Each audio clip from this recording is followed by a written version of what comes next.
has been crazy. Just wanna be okay. How can I pick up the pieces when everything breaks with every day? I'm getting older, I feel the weight upon my shoulders. I'm strong enough, I'll rise above. It's all gonna be okay. If I can be anything, I think I'm gonna be me. I know I gotta be me. Nowhere else I wanna go, no one else I'd rather be. I think I'm gonna be me.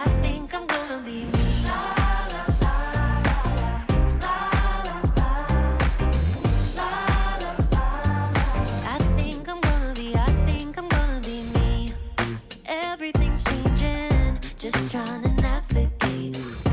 Oh, I keep on believing I'm gonna find my way with every day. I'm getting older, I feel the weight upon my shoulders. I'm strong enough, I'll rise above. It's all gonna be okay. If I can be anything, I think I'm gonna be me. I know I gotta be me. Nowhere else I wanna go, no one else I'd rather be. I think I'm gonna be me. I'm gonna be me.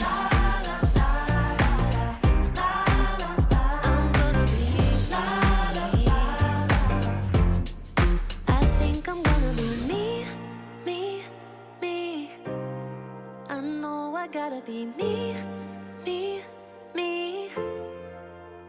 'Cause nowhere else I wanna go, no one else I'd rather be. I think I'm gonna be me.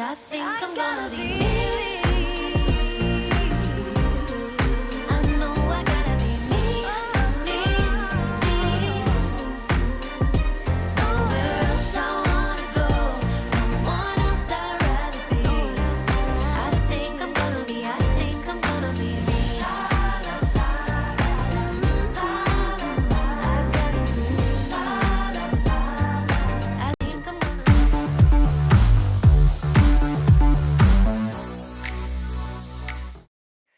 Welcome, third team. It's What Up Wednesday, and I'm Keely Dunn of FHumpires, and you're my favorite people. Thank you for joining in the live show, and if you're here on the replay, I am just as pleased to have you watching along. We are very happy to take all of your comments in the live chat, and any questions, any follow-ups, any compliments on my hair, you can always put them in the comments. Oh goodness, my nose is running already. I'm just too excited today. I was bopping around to my pre-stream playlist music. Highlight Jamelia's Superstar. If you haven't heard the song, it is a bop. Please go download it and have it a listen. Want to send a special shout out here. I believe Sahab is your first name. If I'm wrong, please correct me. But thank you very much. That's really nice of you to say. And I'm glad that you're here and glad that you decided to speak up in the chat because that is my favorite part. I don't know. Jealous is one way to call it. There you go. And the mic does work. I'm glad the sound is good. Please let me know of any technical things as you see, because it's been a hot minute that your girl's been away. I shouldn't have left you without a dope beat to step to, but I did, but now I'm back. So, I will talk about a few things that I've been up to, but first, let's get into what we're going to talk about today. It's a very social media fueled show. We're going to talk about sliding attacker into the keeper, a goalkeeper slide tackle ? Ball hits an umpire for goal again. Diving defender in the circle. We are going to look at a foul or ? And dangerous play. I have a lot of questions. This week. I actually have a lot of answers too, because that's why I'm here. But I have a lot of questions about things that I've been seeing on the socials lately. Thank you so much for everybody who's here. So let's just get into it. There we go. Wait, this button. I've forgotten how to do this. Sliding attacker into goalkeeper. Deze oneerlijke strijd, want dat was het. Hier een schitterende openingspaas. Maar van Lageman. Dan gaat het hard. En dan ligt Finn van Bijnen hier op de grond. Maar dat belet hem niet om te scoren. Aan het eind van kwart 3 is daar de vijfde You may have treffer seen voor this Kampong. particular Voorzitter van Jelle Vijver. play on the socials. It's been making the rounds in a couple groups that I am a part of, and thank you very much to, I think it was Martin who brought it to my attention in the Discord server. That is a great way to get these things up and running and in my face. Go into the Discord server, fhumpires.com/ds, and go into the Ask FHU channel and start your own thread there, your own original post, and we can have a chat about it. Give me a little warm up as to what's happening and talk me off the ledge if I'm if my opinions just happen to be a little bit too much, a little too strong, as they say. So this one did come up in the server, and we did have some preliminary discussions. So for those of you who have seen this and that sort of thing, I wouldn't mind if you just sort of let the discussion unfold a little bit. But there is a poll in the chat right now. You can go to the link and you can vote in the Discord server as to what you think. This is not an exam. You're not going to pass or fail. It is simply a way for you to exercise your decision-making muscle and then to have a little practice and feedback at that. And one of the things that I'm specifically interested in are experiences where we form one opinion, and then after some consideration and application, illustration of principles, we change our minds. That neuroplasticity is very important to what we do as umpires. And it's more important that we are able to take new information on board than it is for us to actually be able to defend our original positions. We have a lot of practice at that. That happens every day on the pitch. We're out there and a player asks us a question, they dispute our call, we get some dissent, and we defend ourselves. Let's think about ways that we can actually flip that script a little bit, and instead of defending ourselves, think about ways that we can undefend ourselves, de-defend. Allow ourselves to be vulnerable. There we go. Oh, that sounded pretty new agey though. Ugh. Anyway, there you go. So let's see, Paul. Let's see. Oh, this is really poorly. I mean, what is happening with my comments? As per always, they just don't seem to want to stay where they were.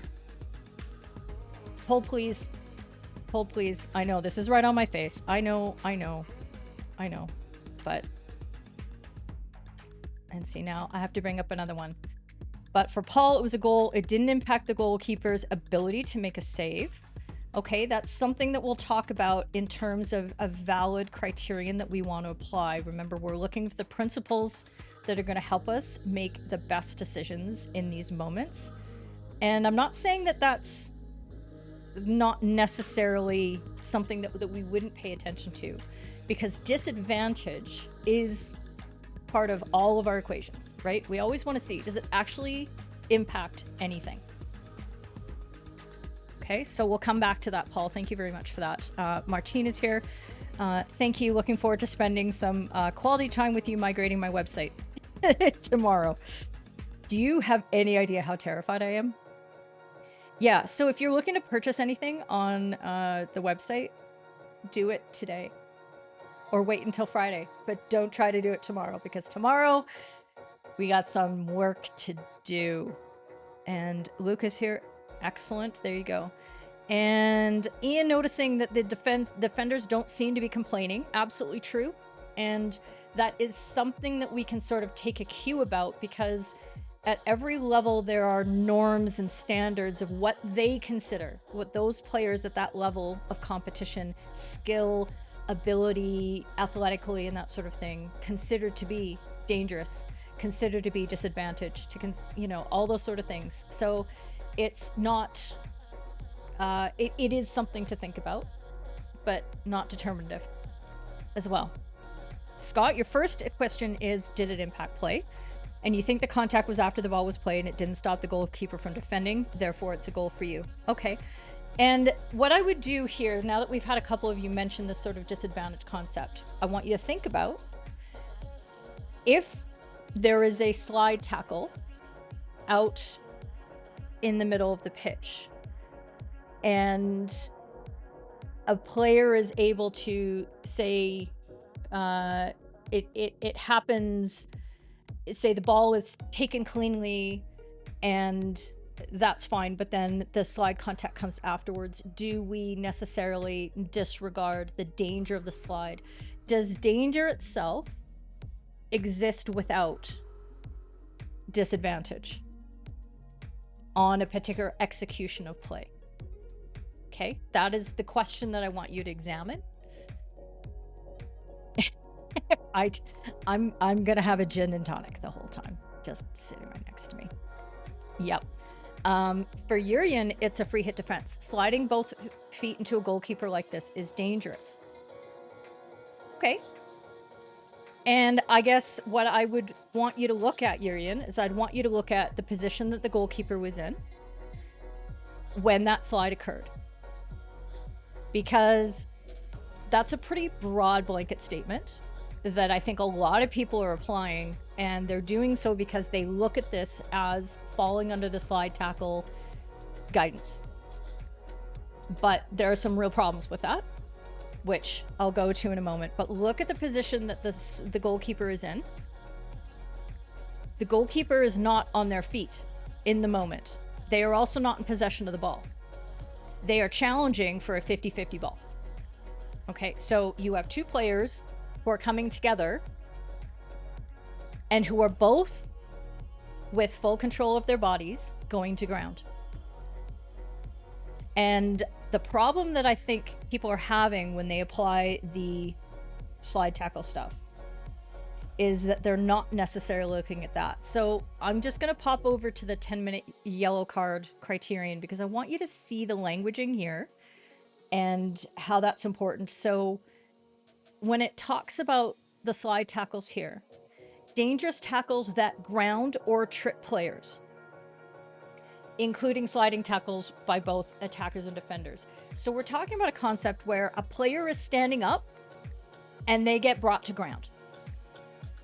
This isn't about a player who is already on the ground, because they don't get grounded. They are already there.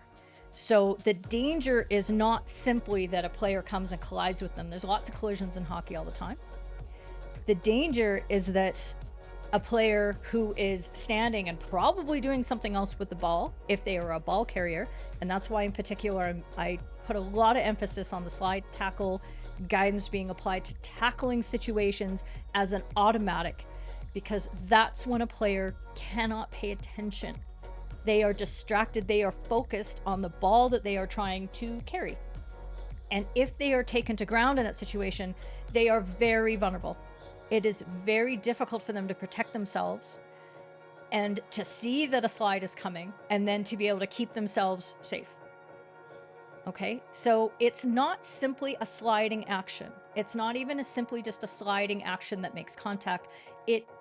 We're talking about situations that ground players. And I'm not saying that a slide that doesn't ground a player will never be dangerous. It's possible. But if it hasn't grounded a player, did it have sufficient impact to actually make that dangerous at all? I do have another scene here that I want to show, and let's see if I can find... Everything's moved around here. Let's see. Yes, this is the other one. And this is 917, and again, it's got the language that emphasizes taking an opponent to ground. Okay, that is a reckless, dangerous sliding play. So let's not overgeneralize. Let's not get into that trap that as soon as we see a slide, we automatically say, oh my God, that's dangerous. And that falls under the mandatory 10-minute yellow card. We can look at these situations with the nuance that hockey deserves and that play at every level deserves. Okay. Hello, my friend from Kampong, Mr. May, good to see you. And yes, the level of contact is very important. Okay, so when you have a goalkeeper who's already on the ground and is blocking a space or also trying to approach a little bit and get into the lane of the ball and to make a save, how much danger are they in here? with the actual velocity, the rate of speed that this attacker is traveling at. Okay. Anik, this is not a sliding tackle on the body with the impact that the person falls down. Absolutely. Absolutely, that's the one. And the goalkeeper also slid. Yep, there we go. So we're starting to look at the whole situation instead of just that, oh, an attacker slid into a player. Yes, absolutely true. But that's not the whole story. We have to look at everything. The attacker blocks the goalkeeper by the slide, so you thought it's a free hit. But when does the actual contact with the ball occur here? Sahab, let's have a look. Okay, I'm gonna unplug this and hope I don't regret my life choices. Okay, and do. I am living so dangerously, friends. You have no idea. Okay, here we go. We're gonna have a look at this, and I can slow this down. My technology is so good. And I'm going to try to zoom in. Okay.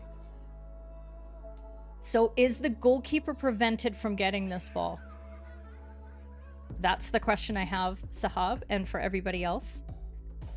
Or was it simply a case that the attacker got there first, got their stick on the ball, and the goalkeeper wasn't affected in any way from getting to it? And hang on, let's see. As soon as I do this, I'm going to be in trouble. Okay. Okay. There is the moment of contact right there. How did I do that? I don't know. Okay. That's the moment of contact. Was the goalkeeper prevented from accessing that ball? Was he obstructed in any way? No. He was not. The attacker made the contact with his stick before he reaches the goalkeeper. Okay, and then there's a soft, relatively soft collision of the two players who are both on the ground at the same time. That was rather smooth. I was not expecting that to work. Let's see how the rest of this goes. Hang on, I'm about to get a cough coming down and I can't find my... Here.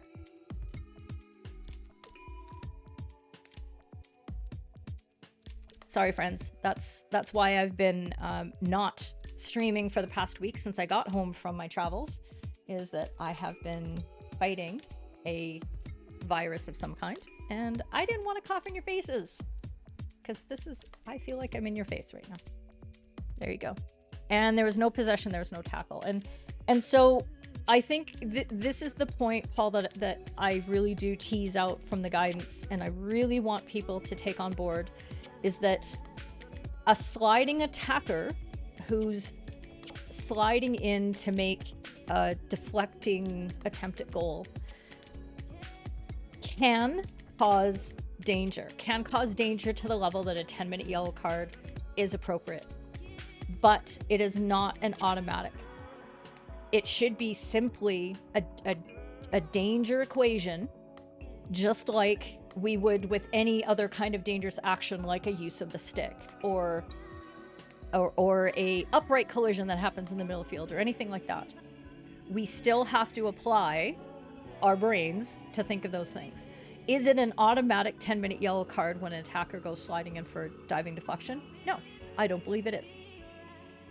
So these are all the things that we need to tease out in order to make the correct decision here. And it's very light contact, says Richard. There you go. And apart from anything else, look at the reaction of the goalkeeper. Yeah, I mean, he's the one who'd be the most mad, and he's not. Do I have another camera angle? Sorry, Anik. This is these are the two replays. This is the footage that was on Icons.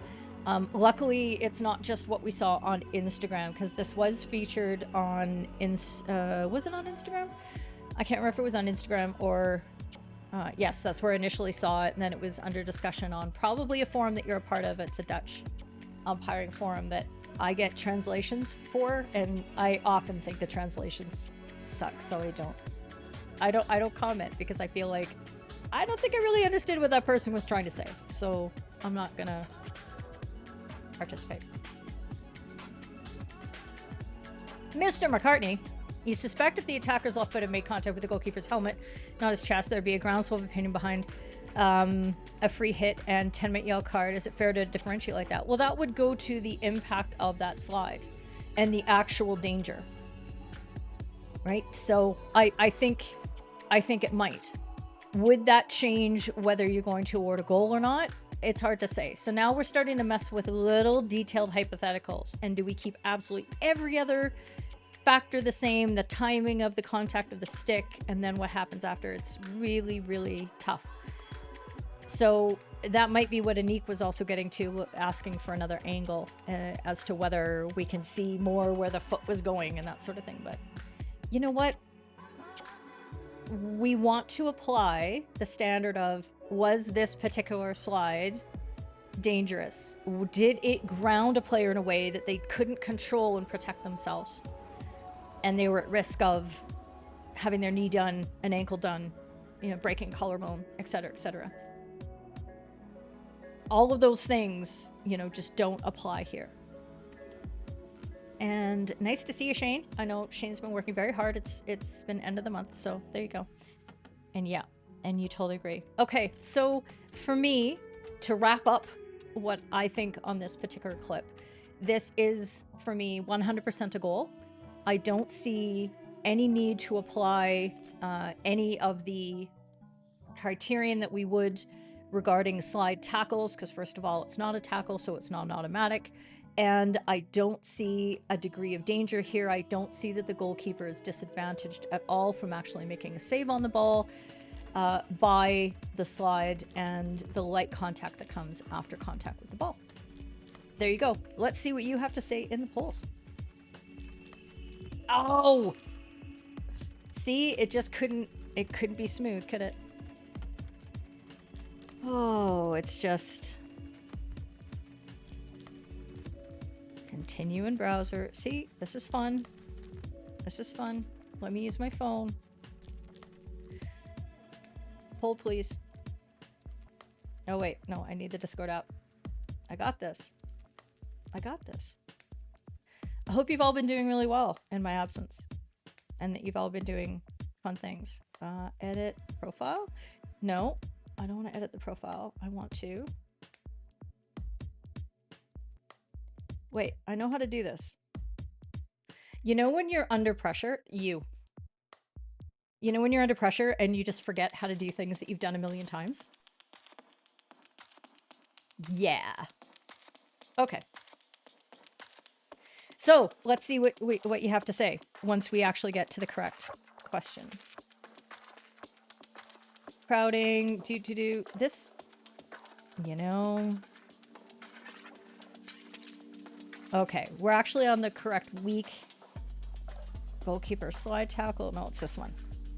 There we go. We have 15 of the respondents. 89% of you believe that this is a goal, and I absolutely agree with you. Some of you are looking for a 5-minute yellow card with that free hit defense, and some of you simply a free hit defense. So I'd like you to consider all the things that we talked about and see whether that you can realign, you know, your perception with the information that you've given. It's really important for us to get on the same page about these decisions. And I saw a lot of things on social media about this play that really concerned me. And I hope that when we work through it in such a methodical way and we talk about the application of principles and look at the rules and the wording and the briefings, that leads us to a better conclusion. Okay, so I hope that was helpful. Let's see what Urin has to say here. So if the attacker did the same slide, but with a higher velocity, so a bigger impact, it could be. Yes, it could be. Absolutely. There's a lot of different things that could happen in this situation to change the facts. And that's what's so fun about hockey. So when we look at these clips, it's not to say that the umpire making a decision in that moment was right or wrong. It's about us being able to constructively apply the principles so that we get the practice, so that the next time we go out there, we make the best decision in that moment. So there you go. And Mike's agreeing with that. Serves the game best to be able to make proper, better judgments on genuine danger or recklessness of actions. Yes. And I think that's what the players truly want as well. They want the ability to play to the best of their skill and their ability and to make exciting things happen for the fans. and they want to be safe and protected as well. So there you go.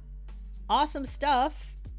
Let's talk about a couple of announcements, because I always do have some announcements. I want to give some flowers here. Lauren Henderson, who is part of our a little late on the confetti there, but Lauren Henderson has been named to the Euro Hockey Judges for Europe. So congratulations to her. She's been a green member for a long time, and I don't know if she's on. She works some really, really late hours. Our girl does. And sometimes I see her coming in for teas afterwards. After the live streams, we go into the Discord server and have teas together. I mean, I'm not here to tell you what to eat or drink, but we hang out in a voice channel, we talk, and y'all tell me the things that I screwed up technologically wise, or weird words that I said during the stream, and I get ideas from y'all, and we just generally kind of gossip and stuff. Anyway, congratulations, Lauren. That was a very long explanation for absolutely nothing. And then what else did I want to say? Yeah, okay, so just a little thing here.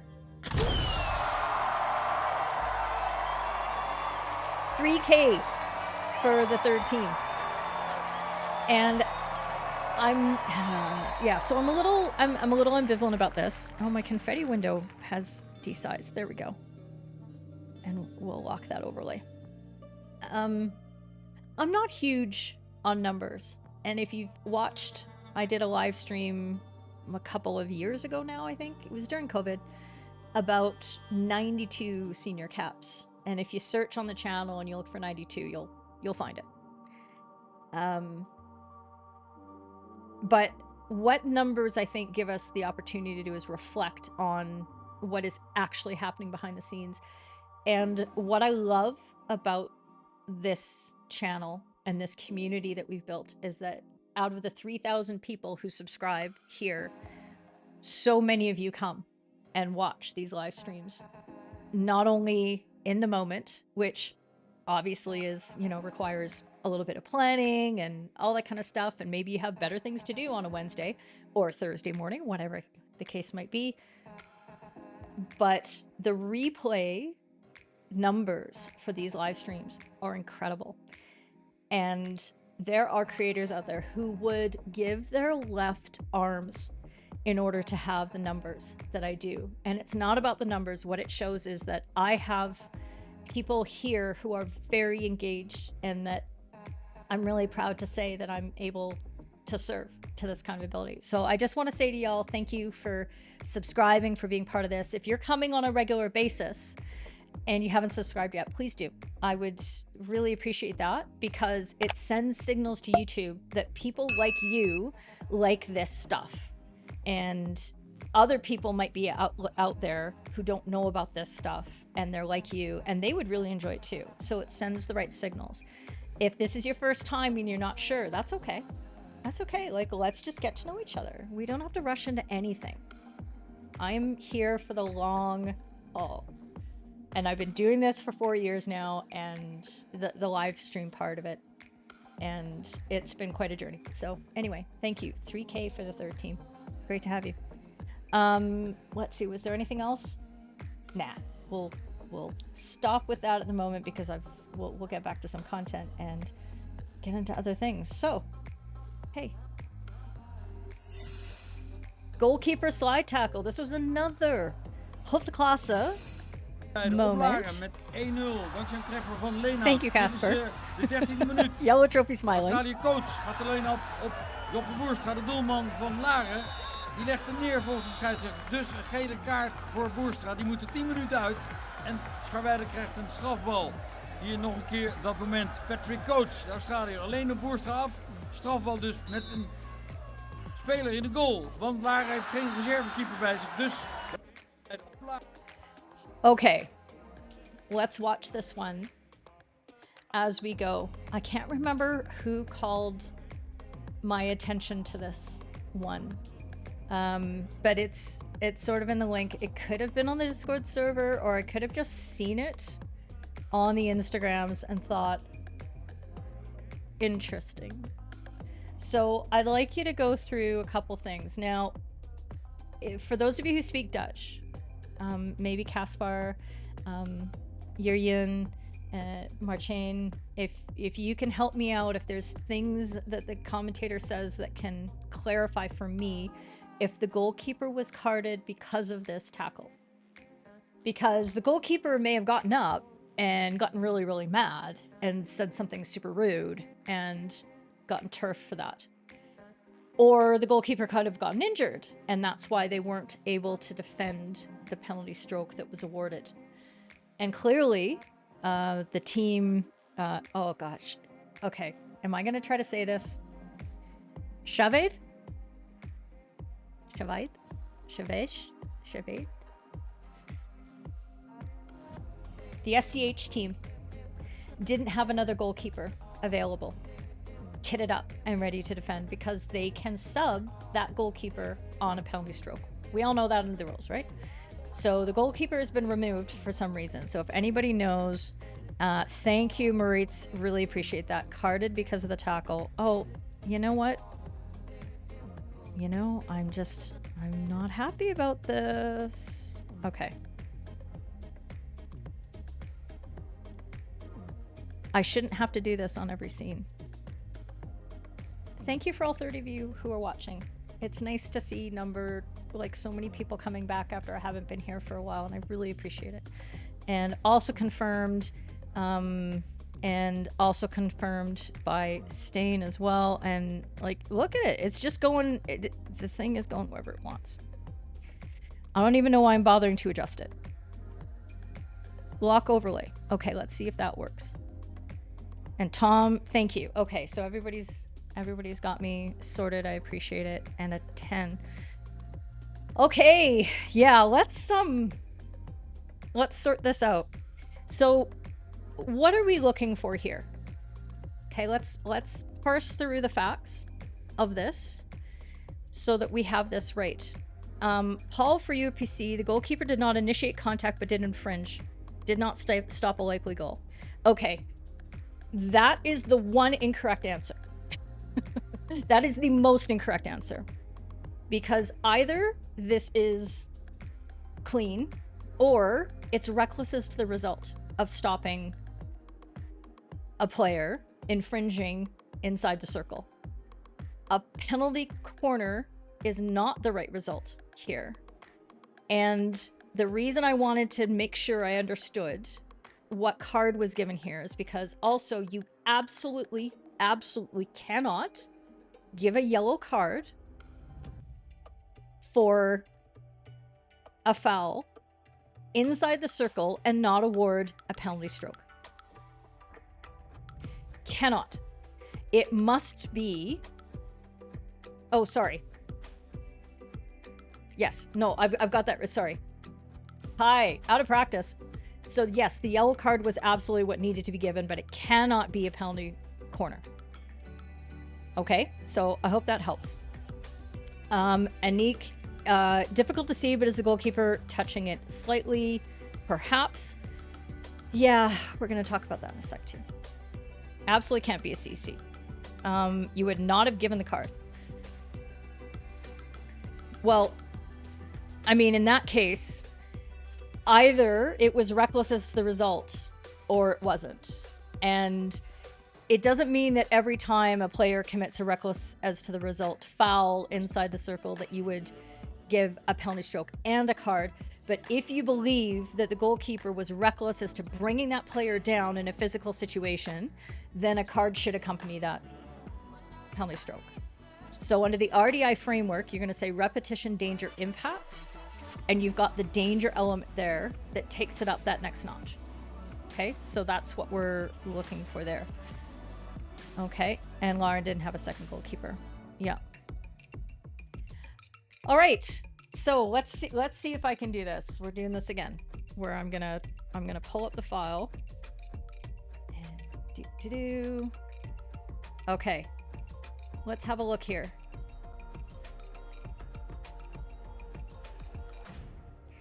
And do we get the second angle? I think we do.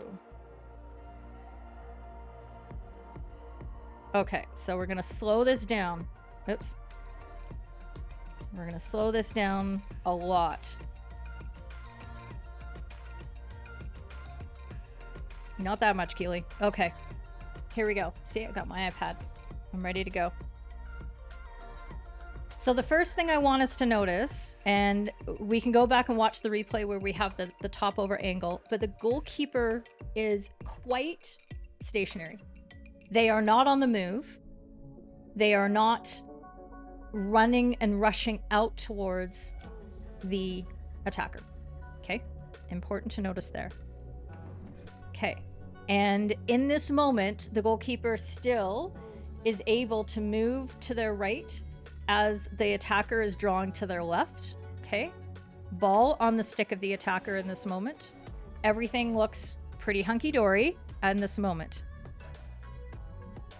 Okay, ball is here. And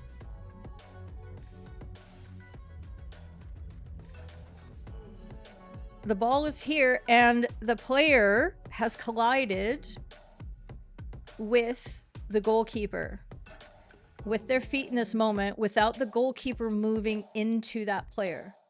Now, it doesn't mean that a defender can't block space. They certainly can, but the space that the goalkeeper was blocking was this space, not this space towards the ball. And as the ball continues, the ball is moving in this direction, which is not the space that the goalkeeper was blocking the body of. Blocking with their body. Brain work. Okay. So I'll bring it back a little bit so we can just sort of watch it again. And actually, I'm gonna take this angle because this angle actually is very helpful as well.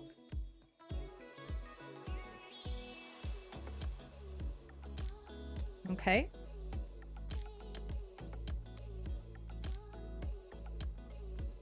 I'm gonna reset the zoom. We're gonna look at it again so that we can really center on this.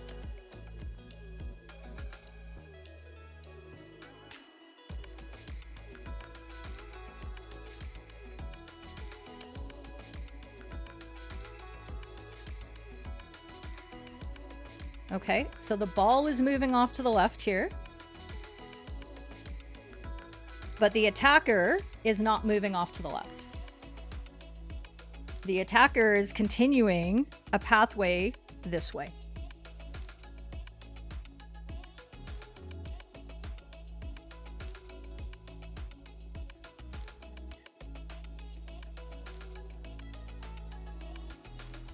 Okay, that's what I see in that moment.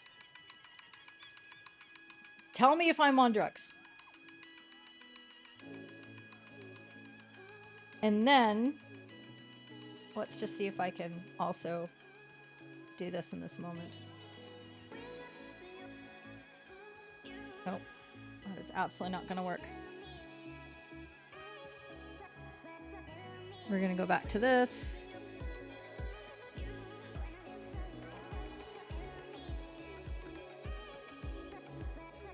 I'm going to bring it back a little bit to see if it's a little more clear. There we go. That's a good clear picture. Okay. The other thing that I want to point out, and this is not a drag, okay, but this is an explanation and a continuous dialogue that I'm having to try to convince people that taking high and wide positions on the field when the ball is around this sort of area is a very bad choice at pretty much all levels of play because the ball moves faster than we do.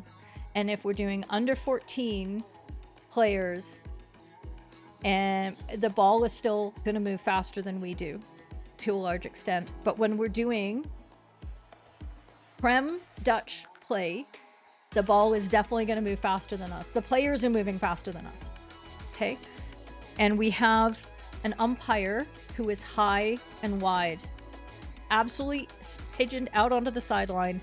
And so when this ball is now been turned over and come into this space, that umpire is now maybe, I'm thinking maybe 12 meters ahead in the same quadrant as where the ball is.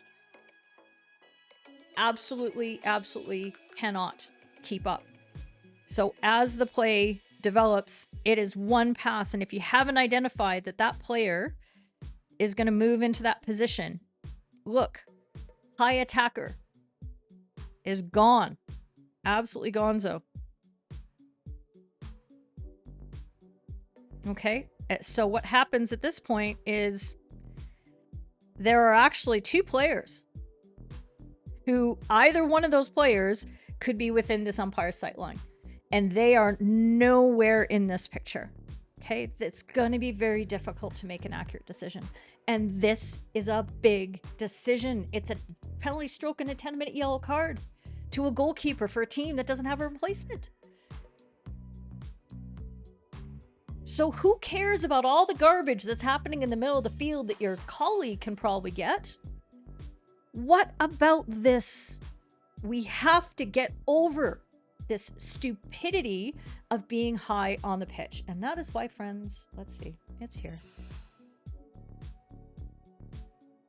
It shouldn't be such a negative introduction, but mission critical positioning, okay?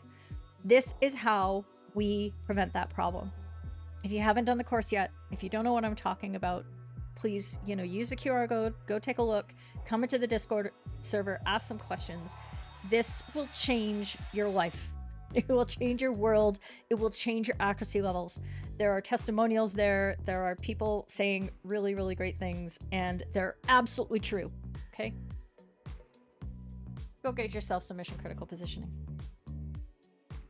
And the more and more I'm seeing on social media when there are problems, it's not because the umpire doesn't get it. It's because they're not equipped with the best positioning in order to still their mind, to be able to see what they need to see in order to make an accurate decision.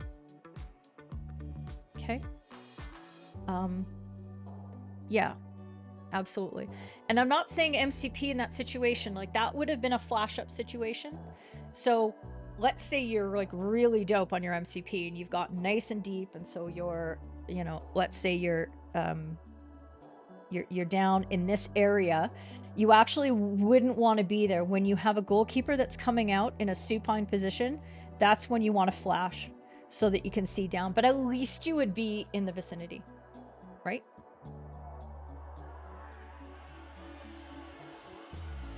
Okay, let's just go back to this. There. Okay.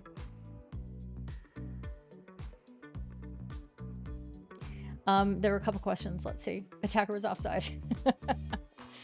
Oh, and Mike making comment on this. Hopefully I'm not contradicting him. Contemplate the view you would have it as an umpire deeper near the baseline. You would have been looking almost plumb through the back of the goalkeeper. Right. No, I don't think it's the supporting umpire. Again, the supporting umpire is taking care of stuff that they have an unobstructed view of, which is back on the other end of the pitch. This is your job, and you can move and you can get in the right position to see this as the controlling umpire. No, it's not a support. They might be able to help, maybe, but take primary responsibility for your primary responsibilities. Do your mission critically. Yep, that's exactly it. That's exactly it. Inside the field, ahead of the play, deeper. And you have to be able to read the channels. You have to see where the likely turnovers are going to happen. What is the team going to do with that ball once they get it? And how do you develop that ability to read the play? You watch a lot of hockey. There's just no ways to get out of that. Sahab saying that the ball was out of control by the attacker. Yeah, I agree. Let's see. Where's Davey Hart? I can't even imagine what he would say about this decision. And that sort of thing. And it's so, and again, I want to press upon you the importance that good positioning gives us, the ability to get these things right and what we're looking for. Okay. Defender had the right to stand their ground and have the attacker go around them. It appears that the attacker went into the goalkeeper. Yeah, I mean, and there's the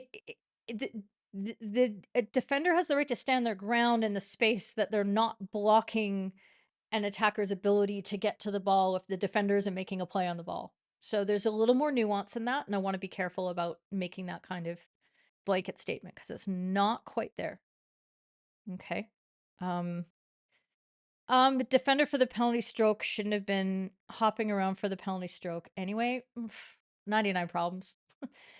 And yeah, they're moving their feet, but they're fairly set. It's honestly the movement is not the biggest issue. If they have moved the towards the ball, if they move off the line, that's different. And I know the wording is one thing or another, but really, is it advantageous for any defender, including one who is fully kitted, to be moving their foot along the line? No, because they're just as likely to guess. So I really don't care.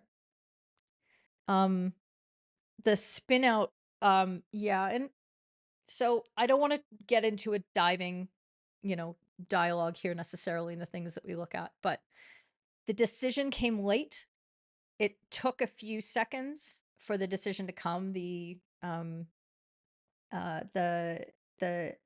SCH player gets up to to look and to ask a question, and so the whistle hasn't gone at that point.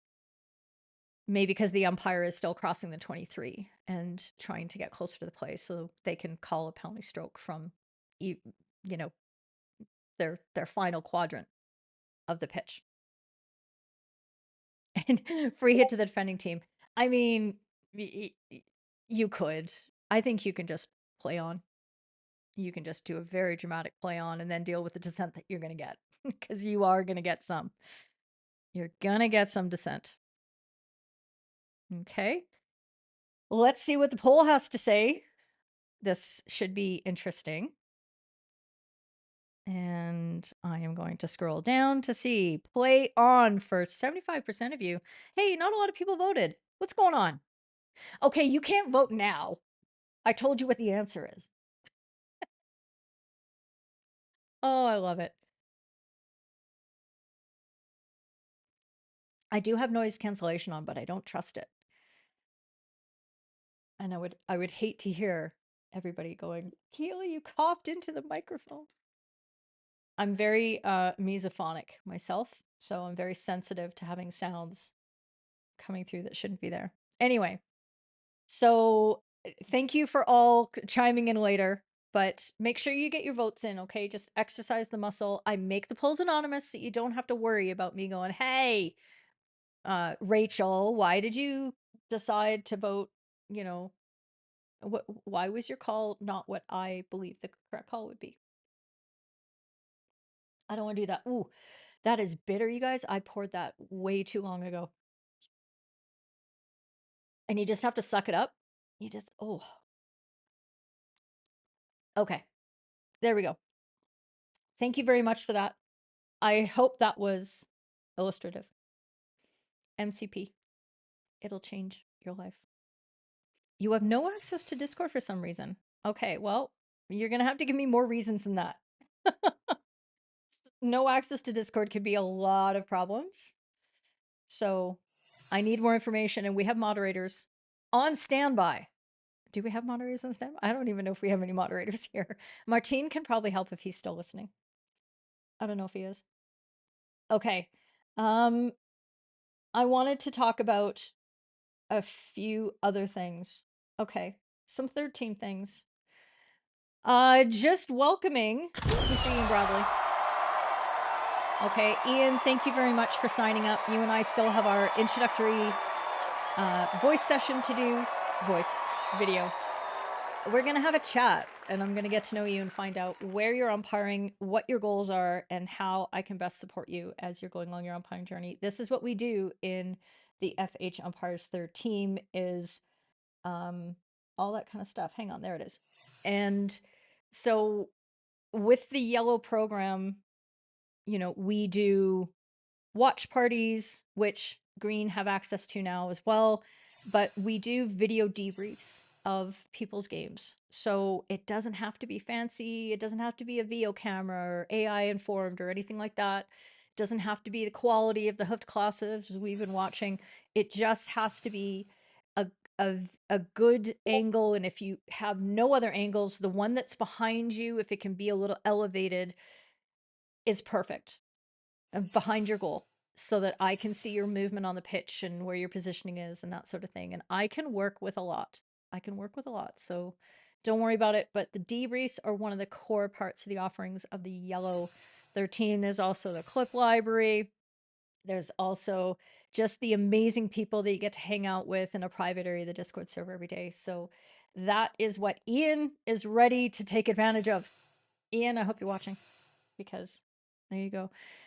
You're trying on your cell, you're watching on a PC. This is all very complicated. Okay, well, I don't know what's happening, but we'll see if we can sort it out at some point. Okay, so that is that. And speaking of the third team and the Yellow, I mean, we were doing some stuff together. Okay, and okay, this is going to be really hard. I have to find my overlays. So a big thing that we were able to do last month was attend the EHCO. I didn't do a wrap up of it, did I? Did I do a wrap up? I don't think I did, because things just were bonkers after that. But over the same weekend and right next door to the EHL was the EHCO. And yes, Luke is absolutely correct. We did some things. And those things looked like this. Let's see. There were flowers that were given out. There was a very unnecessary amount of hugging. I didn't approve of this whatsoever. It was disgusting. Amazing photos were taken.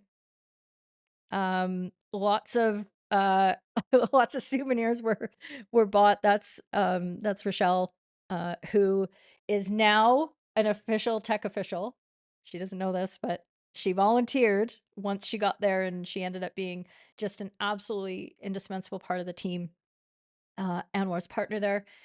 And so it was great to have her along. There was some sleeping that happened. That's Neil's. Just, it was a tough morning. Those teenagers don't know how to get up early. There were umpiring umpiring pictures taken, some tech officiating. There's Rich and Simon Milford, our amazing chief pedant and fulfillment officer. More hugs. Gross. That's Jamal there with Godders, our very own. There's Luke hanging out, and there's Mr. McCartney, and Miss Sebastian with a beautiful smile, as always, and Emma and William. I hope I got everybody in there somewhere. I hope you all got represented in the photos, but it was a very special experience this year. It was challenging. It was twice as big as it was last year, which meant that, more money, more problems. And it was more of a sort of an administrative experience for me rather than an umpire coaching experience for me. Luckily, I did have Jamal and Godders there to really, they worked their butts off.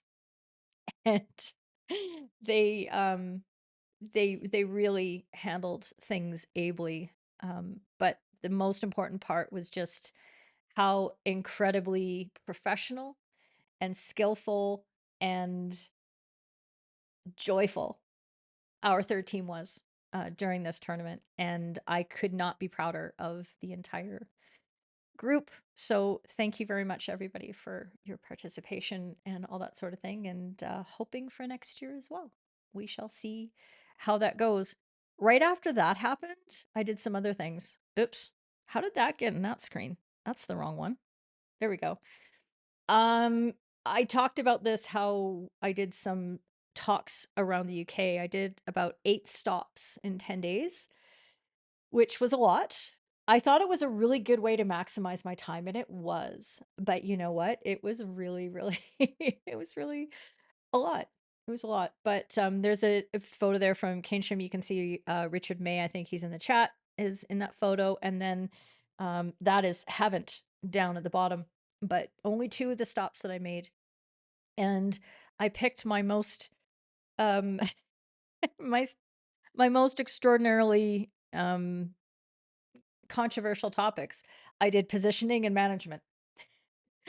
And it's a really interesting experience to go into settings where I'm sometimes talking to people who don't see things necessarily the way that I do. And I'm in a position of advocating for some change. And I really did feel a difference though this time as opposed to September. The themes that I'm touching on all the time, touching on that I'm pounding out all the time are starting to really come to the fore with all of the umpire coaches and managers in the various jurisdictions, and the momentum is growing. So it was really nice to talk to people about their experiences more so in using mission critical positioning, in managing games with earlier use of cards so that the later stages of the matches are nice and clean and flowing and things like that. So that was really really great. And yes, we did absolutely get the job done. Thank you. Oh, you're a retired umpire, Paul. You live in Ottawa. Oh, hey. What? Hi. Hi, Canada. Let's talk some more. Get in the server. I need to find out all about you. And yes, bucket hats were created. That is something I was going to talk. I'll talk about that in the next segment. We'll talk about that sort of thing. And yes, to be able to meet people in person at these talks is just so incredible. Now you get a sense of just exactly what it is, why it is I'm behind this piece of glass, and that's probably the safer place for me to be.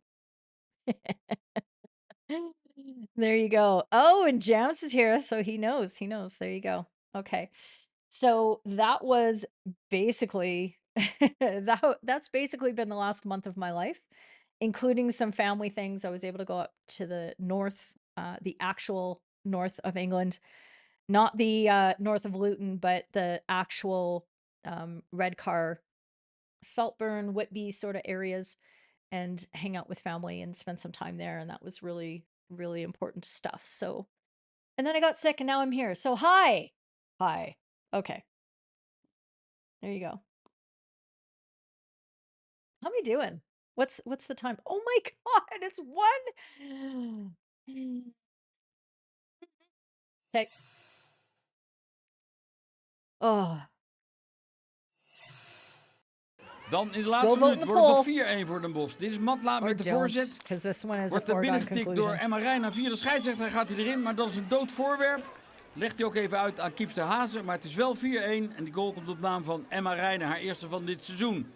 Den Bosch wint uiteindelijk na een moeizame eerste helft met 4-1 van Blomendaal. Uitblinkster. So, this one has also been on the socials and not as hugely controversial as maybe some of the others, but we've seen a little bit of a pattern. I just want to be very, very clear that you've gone and voted already. I know you've already voted, so you already know that this is unquestionably a goal. And there's discussion as to whether it actually touched the umpire or doesn't touch the umpire, if he lifted his foot out of the way, or it doesn't matter whichever way that goes. It is completely an accident that that just has to be considered as part of the game. But what I want just to point out here is that this positioning here is not necessary, and this is what I said on social media. It's just not necessary for where the ball is in that moment. And we can sometimes get in this phase where we really do ball watch and we get kind of rooted into a spot when the ball's moving around the circle.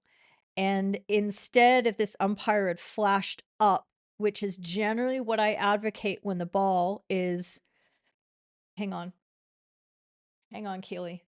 Let's see if we can get this right. Okay, so when the ball is down here along the baseline, okay, the likelihood of you being blocked is fairly high. Look at those lines. Those are very, very.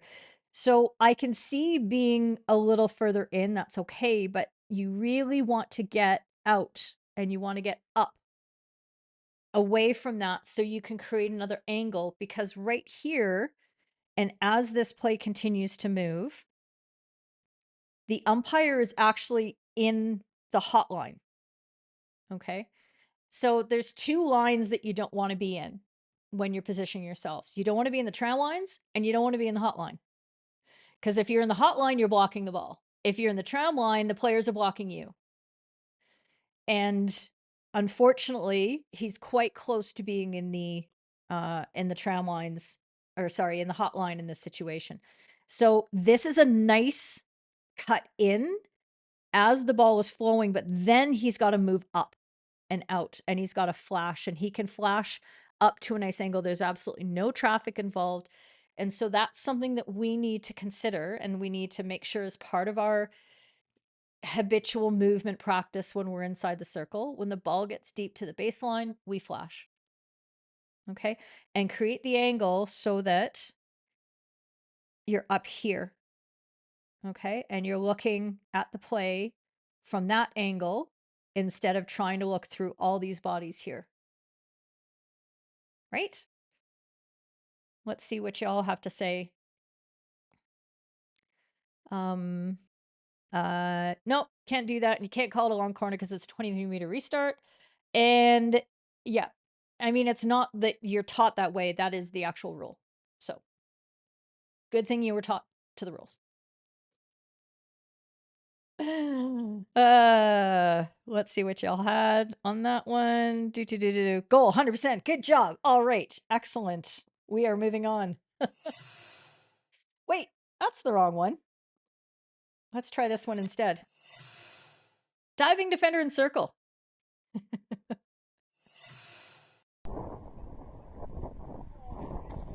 This one comes off Twitter.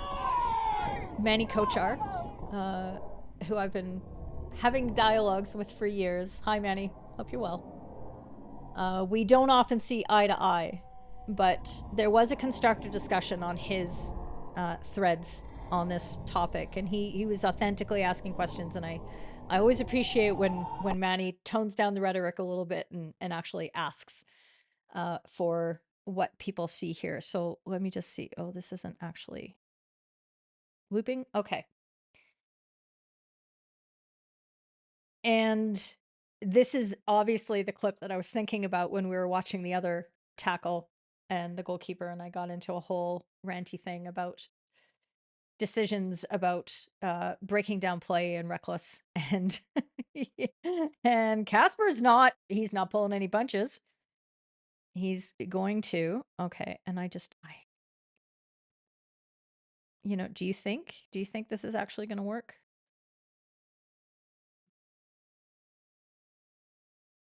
Oh. Oops. I vanished it. Let's see where it comes up. Okay. Hold please while I drag this around. It's not just for this. I'm hoping that if I can lock it, that it'll actually be in place the next time I visit the scene. Wouldn't that be fun?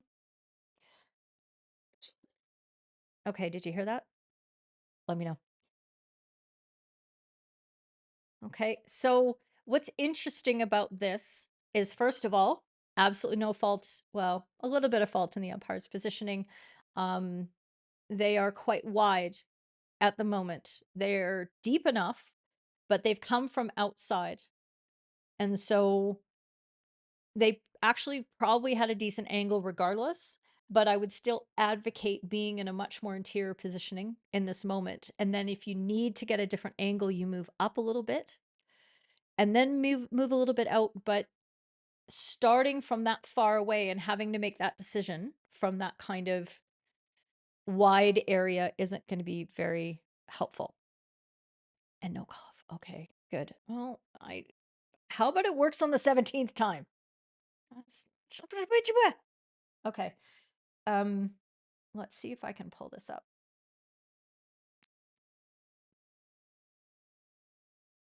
Because we can slow this down a little bit more. And go into this scene. And I wonder where my face is. I mean, it's somewhere. camera D, but I don't want that camera D. I want that camera D. There we go. Okay. Fixed it. Okay, let's have a little gander here. So we have the ball gone over in this position here.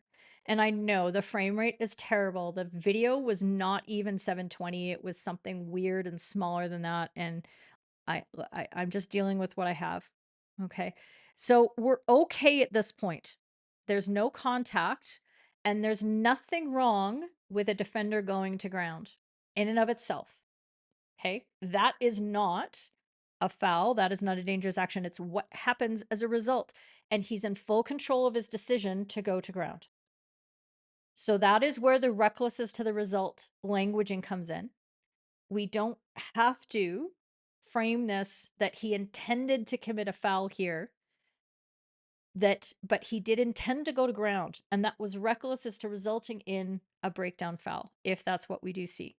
Okay, we have the ball here. This is an incredible stretch. I'm really impressed with the athleticism of these players, because I know I would still be standing up and just saying bye to the player who had drawn around me so effectively. Okay, and there is actually really nice contact with the ball here as well. And that's all fine. The problem is this, okay, is that the arm and the hand, after the ball isn't tackled, the body trips up the player. Okay, so that's where the problem happened. Now, if it was simply the attacker tripping over the stick, totally different issue. But it was the arm of the defender laying down. Okay, that's what I see there. And the stick does leave the hand. The stick is dropped.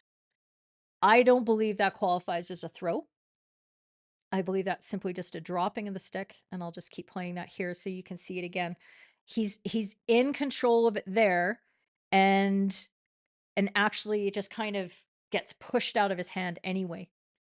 So there's nothing that we have to worry about with that. It is the grounding of the player by using the body contacting the attacker there. All right. Let's see what you have to say before we go to the poll. Okay. So Mark, now that you've seen the way that I broke it down and we go through the slow-mo, do you see it differently? I'm hoping yes. Yeah. And oh, please tell me, can you phonetically show me how to pronounce your name? Because I'm going to say it wrong. I know I am. But it's a penalty stroke and a yellow card for Mr. Armitage.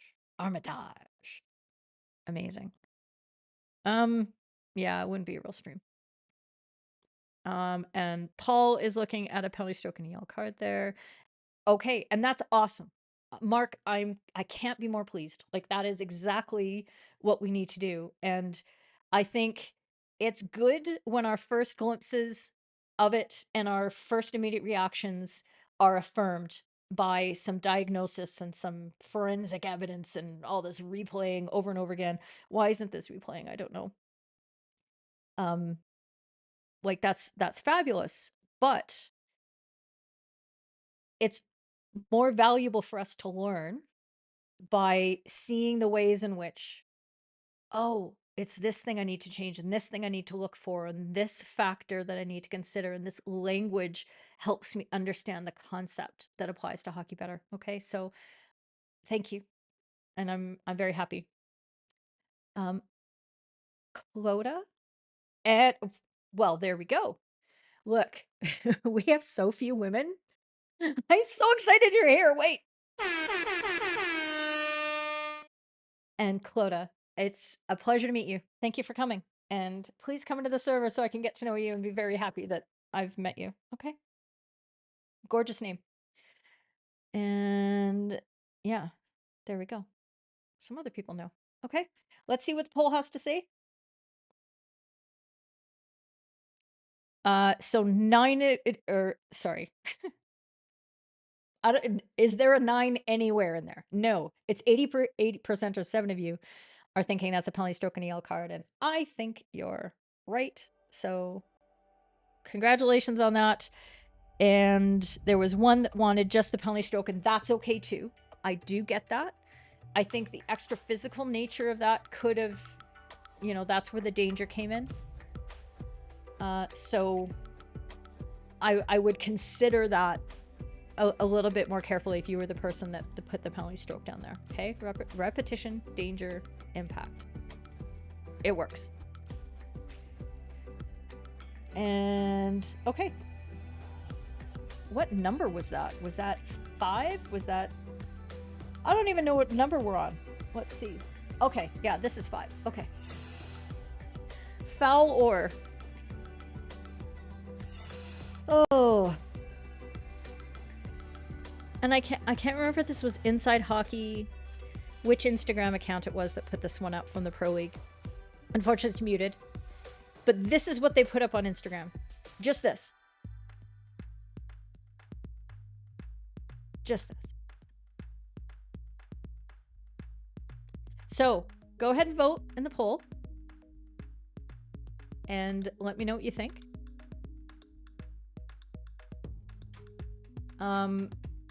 Because for me, as I'm watching this, I see a stick obstruction foul by the defender making an unsuccessful tackle.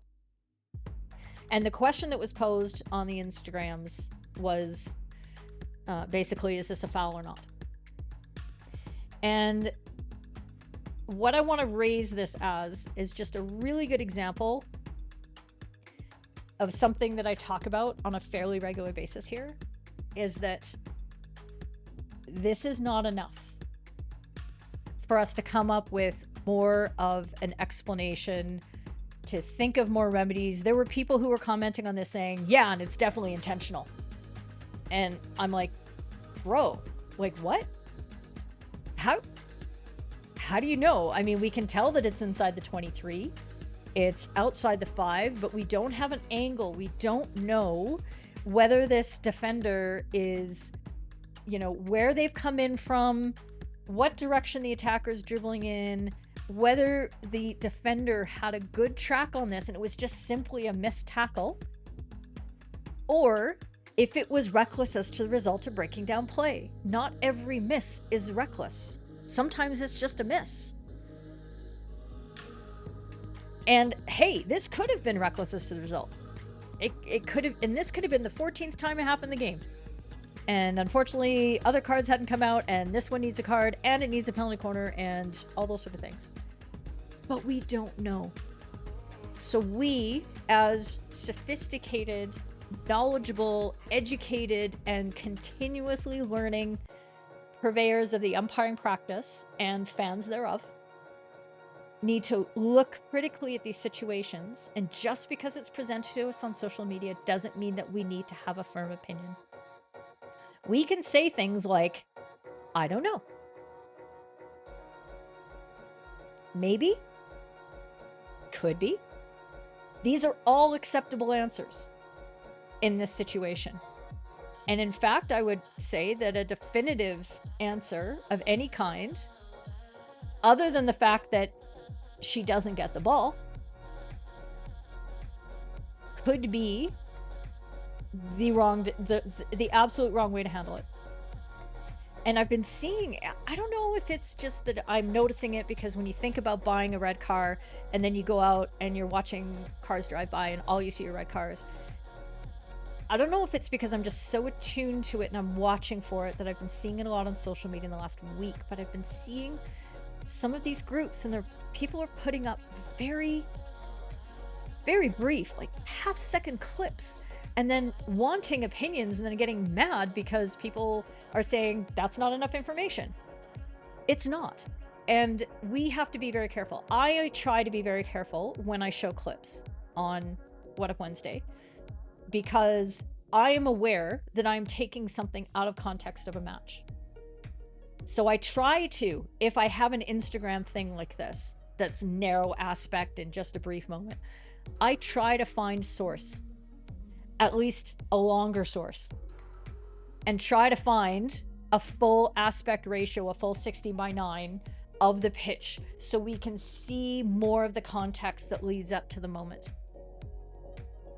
That is so important to me, because otherwise I can't do the process justice. I can't lead you through the right things in the right way.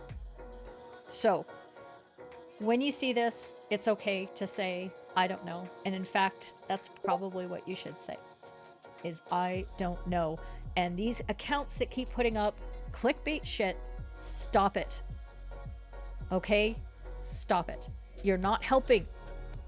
You're helping your algorithm, but you're not helping umpires. You're not helping hockey fans. You're not helping players. You're just adding to the confusion and making this seem harder than it really is. And it's already pretty hard. Okay?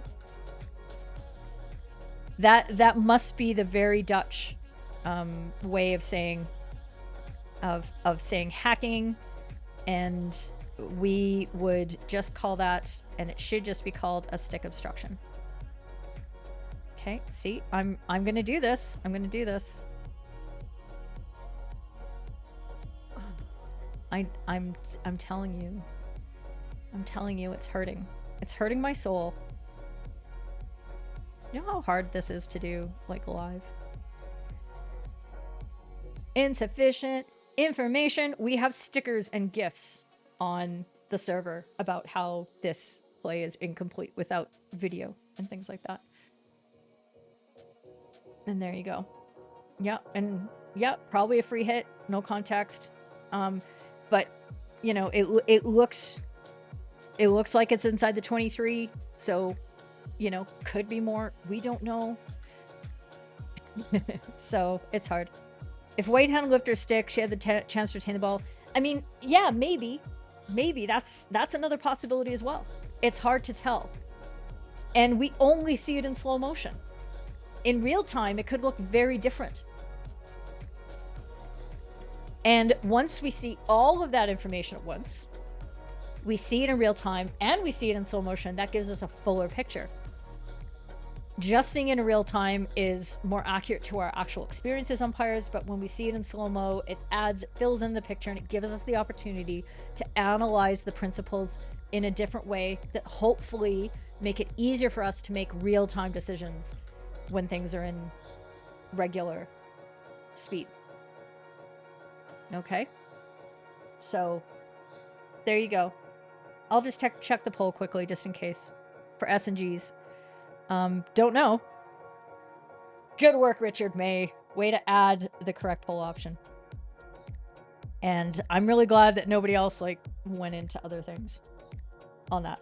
Thank you. Okay. What time are we? Oh, you friends. Okay, I'm not gonna say it. I'm not gonna say it because I'm gonna jinx it. Okay, there's just a couple things I wanted to show you that I've done. We did a thing.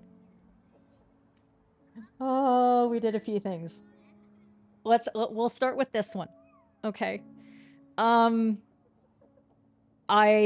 wanted to test these out, or just get them in the hands of some of the fine folks. I took a few down to New Zealand to say thank you to the New Zealand folk who were so helpful in welcoming me to the National Masters Championships, and that's Stephen and Shane and other folks. The Red Whistle Journal has come back to rave reviews. It's really nice. It's a nice hardcover blank journal that you can scribble anything in, but you could talk about your matches, ?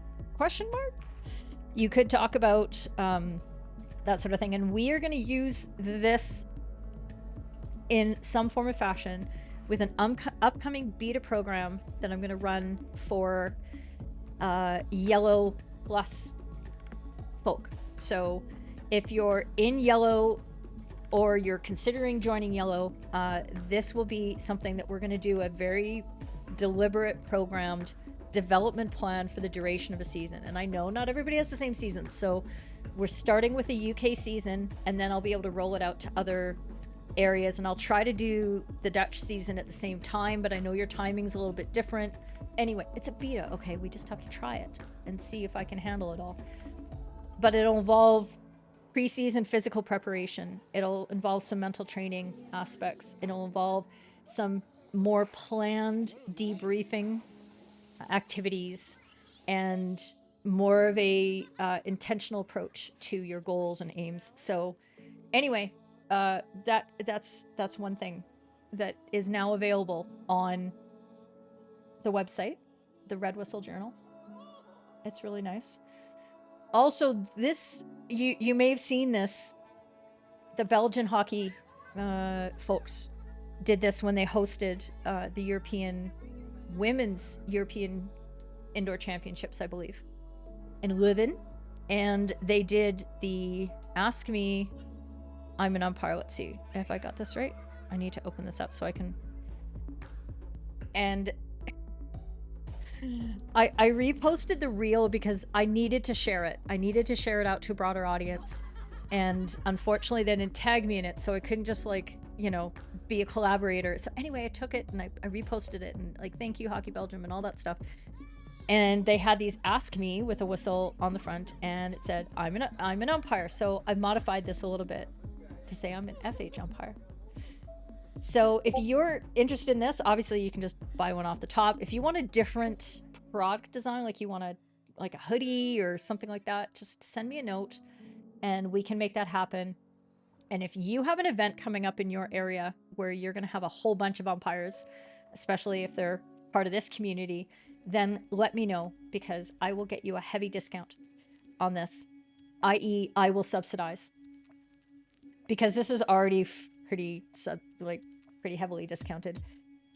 And the price there, like, who knows? That could be Canadian dollars, that could be US dollars, that could be, I don't know, Rand, it could be anything. So you have to log in with your geographical locations to know what it costs. I'm just saying, but there's a QR code.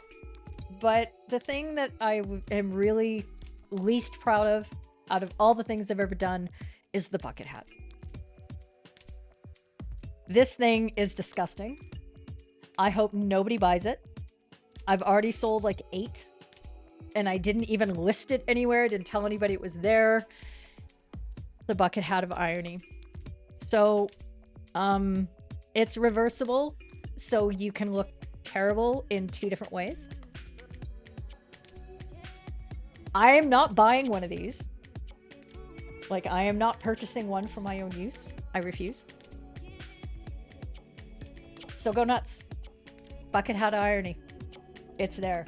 If you ask me, I will do it. But it doesn't mean I have to like it. There you go. Okay, wait. I need to go back to this. And I need to... It's like a white flag of surrender. Like, I give up. What are the 90s? Why are they back? Why does my hair look like it did when I was 20? This is literally how my hair looked like when I was 20. And these glasses, probably I wore something like that. I now have high-waisted baggy jeans. What is happening? I mean, I wish I was as cute as I was when I was 20. That would be fun. And there you go. Least proud. I know, and I'm very unproud of many things. I know, it's the most reviewed item in my store. Please go read the reviews and add to them, because they're really funny. You would like a shirt? Ask me I'm an FH umpire? Yeah. How funny would that be if I sent them one? They would just be like, what? Nationals? Yeah. JPAC? Junior Pan Am Cup? We'll see. We'll see if I get out there. And it's, yeah, the journal is literally my black book. There you go. Players of interest. Yes, there you go, Shane. Yes, thank you. I appreciate that. And yes, the bucket hats arrived. Yeah, that was a picture I didn't put up. Whatever. It's only 1:27. If I'm gonna break my 90 minutes, I get to break it however I want. Am I going to be able to find the photo, though? Is it going to take me too long? I was really happy. Does anybody else have it? And they want to put it in the server? Okay, I can put this one up. So there's that one.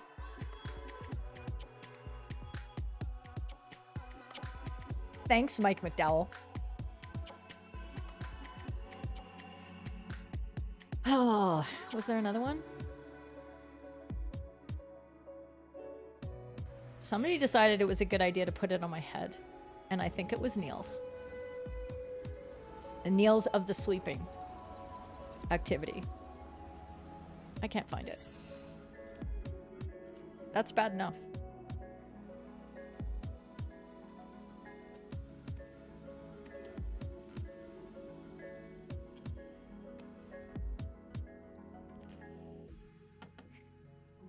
Go make me mad and buy one. And then I can take it down. It's a drinking game. Oh, goodness.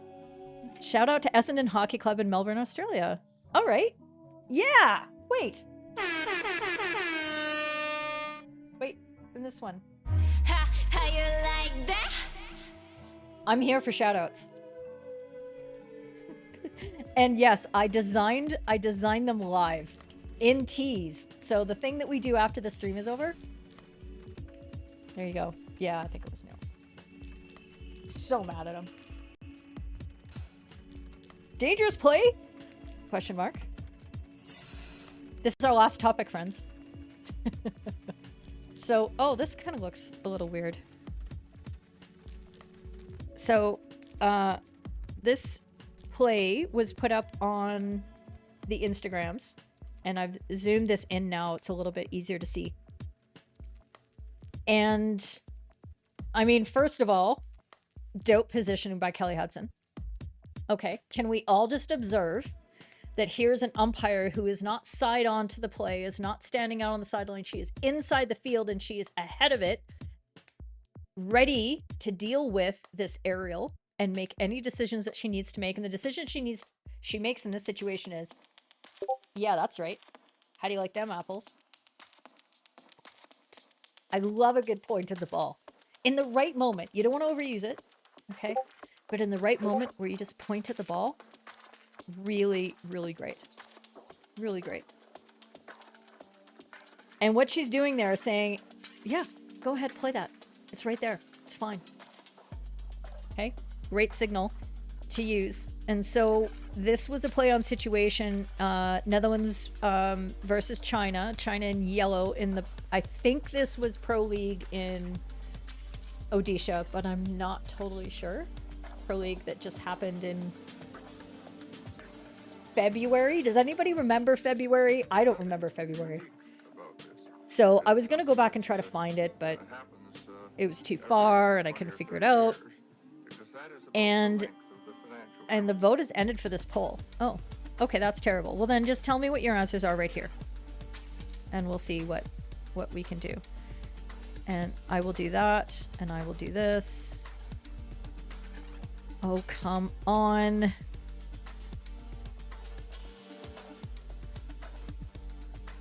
Sometimes my efforts to... Oh, there we go. Local comp, yellow, free hit yellow if yellow steps up. Okay, so that's an interesting statement. And what I would ask you, Paul, is who has caused the danger? If it's not dangerous until yellow steps up to play it, who is causing the danger?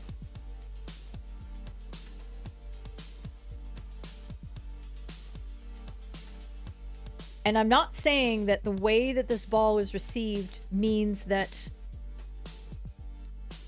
the Dutch player, who is the initial receiver, is entitled to a larger space than they initially were.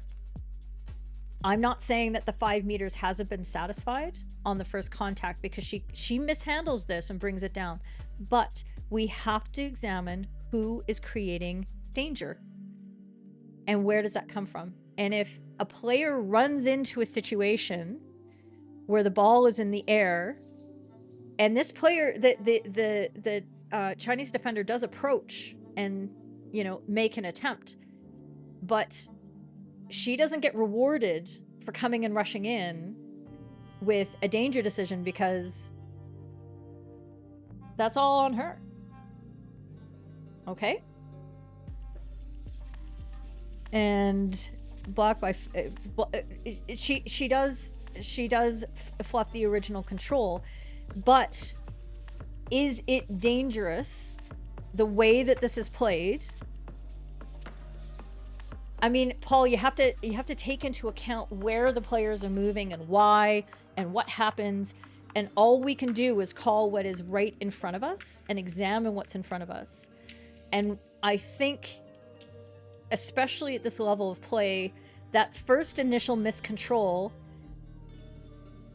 there's nothing dangerous about that ball falling with the defender in that close proximity. That's simply a play on. What becomes interesting is after that, then when the defender comes around the other side of the body, the Dutch player plays it over her head, over to the sideline, and then continues play. And that's sort of like two separate little phases that you can examine. Was there possibly danger? And what we're going to emphasize here, what we're going to look at, is that there is no legitimate evasive action taken by the defender in this case. They can safely contest for this ball, and they just get outskilled in this situation.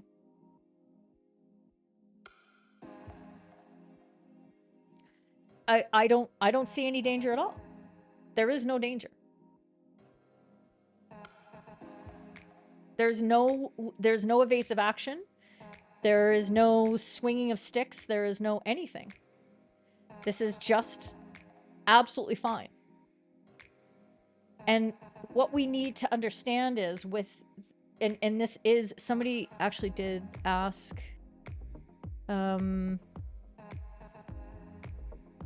Mark asked here, aren't we there to encourage skills like this? Yes. Yes, we are. We are not here to try to stop the game from developing in the direction that it develops. We are servants of the game, not prison wardens of the game. We are not here to limit it. We are here to allow it within these parameters, keeping players safe and keeping it fair. That's our job. The game is bigger than us. The game is bigger than our opinions as to whether we like the ball being in the air or not. And I've heard umpires say things like, I don't like where this is going. I don't like 3D skills. I don't like aerials. I don't like this. Nobody cares about your feelings. Your feelings do not matter. What matters is this is where the game is going now. And if there's a different game that you can find that doesn't involve these things, then maybe that's a better place for you. But in this game, this is where the skills are going. And this can be played safely. We just see an example of it right here. And that is what we are charged with conducting, with encouraging, with facilitating, because that's what we are as umpires, are facilitators. And let's see, Mike McCartney, pointing at the ball best used when a player has beaten an opponent in such a way the opponent has no clue where the ball's gone and has tripped over themselves. I know you're kidding. And likely to lead to danger and that sort of thing, that might be required, right? And that's why we get into hypotheticals and your brain imagines things happening at different levels. I mean, 2 days ago, before it started snowing, I was umpiring high school hockey here in Calgary, and I did a junior game. So players who had picked up the stick for the first time in their entire lifetimes at the age of 14 or 15. And the way I would handle this situation would be very different. But this situation wouldn't happen because the players can't aerial, they can't receive a ball in the air, they can't do any of those things. So it's not hockey at that level. You don't have to concern yourself about it. And that's part of what we need to understand is how does the game operate at the levels at which we're umpiring? And we need to be able to read that and anticipate it and to be able to apply the rules in a way that allows players to develop their skills at a higher level. Yes, another great Kiwi umpire in action. Here you go. And Paul agrees. There you go. Did I say something smart? Hi, Benno. I once said you need to distinguish between skill and dangerous play, and this was just wonderfully controlled even after mistrapping the ball. Yep. Absolutely. Good work. You made me sound smart. Thank you very much. Let's see what the poll had to say. Where did we go? Nobody voted because the poll ended. Okay. I think we know. I think we all know what was going on. I want to say thank you to everybody for being here. We are 8 minutes over a Keeley hour, which is pretty impressive. I thought this was going to be a pretty long show because I wanted to show all those photos and I thought it was going to take me forever, but I managed to run through them. We will be back next week, hopefully with more material. The Sultan Aslan Shah Cup starts in a few days, question mark? Yeah, I think it starts this week. So I'm going to try to keep up with that action. Keep your eye on the socials for any questions that you see popping up. I am happy to give them the fulsome treatment that we do here in What Up Wednesday, and come into the server and we can engage in more discussions and get deeper into all of the things, including how we as a community can band together and make your umpiring journey more productive and a hell of a lot more fun. So thanks for being here. We will see you next week and see you in the server. Bye.